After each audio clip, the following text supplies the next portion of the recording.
Hello friends. இன்னைக்கு வந்து நாங்க எங்க வயல்ல கத்திரிக்காய் செடி வளர்க்க போறோம். அதனால நாங்க கத்திரிக்காய் நாத்து ரெடி பண்ணோம். அதை எப்படி பண்ணணும்னு பார்க்கலாம் ஃப்ரெண்ட்ஸ்.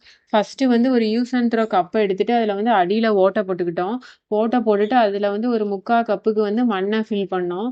ஃபில் பண்ணோம். அதே மாதிரியே எல்லா கப்லையுமே நாங்கள் வந்து மண்ணை ஃபில் பண்ணிட்டோம் 3/4க்கு. ஏன்னா அதுக்கு மேலே விதை போட்டு நம்ம கொஞ்சம் மண் போடணும்ல, அதனால நாங்கள் வந்து 3/4 வந்து ஃபில் பண்ணோம். ஃபில் பண்ணிட்டு அது எல்லாத்துலேயுமே கத்திரிக்காய் விதைய போட்டோம். கொஞ்சம் கொஞ்சமாக எல்லா கப்லையுமே நாங்கள் மண்ணை ஃபில் பண்ணி வச்சிருக்க எல்லா கப்லையுமே கொஞ்சம் கொஞ்சமாக விதைய போட்டு திரும்ப அதுக்கு மேலே கொஞ்சம் மண்ணை போட்டுட்டோம்.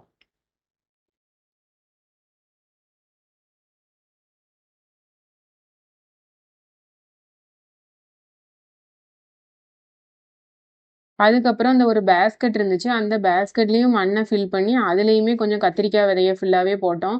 போட்டுட்டு அதே மாதிரியே அதுக்கு மேலேயும் மண்ணை வந்து ஃபுல்லாக ஃபில் பண்ணி வச்சுருந்தோம். வச்சுட்டு எல்லா அந்த கப்புலையும் அந்த பேஸ்கெட்லேயும் எல்லாத்துக்குமே நாங்கள் நல்லா தண்ணியை தெளித்து விட்டுட்டோம். தண்ணி தெளிக்கும்போது 1, 2 விதை வந்து அந்த கப்பில் இருக்கிறது மேலே வந்துச்சு. அதையும் நல்லா அந்த மண்ணுக்குள்ளே ப்ரெஸ் பண்ணி விட்டுட்டோம். ப்ரெஸ் பண்ணி அது எல்லாத்தையுமே 2 பேஸ்கெட்டில் அடுக்கி கொண்டு வந்து முன்னாடி வந்து அடுக்கி வச்சுட்டோம் ஃப்ரெண்ட்ஸ்.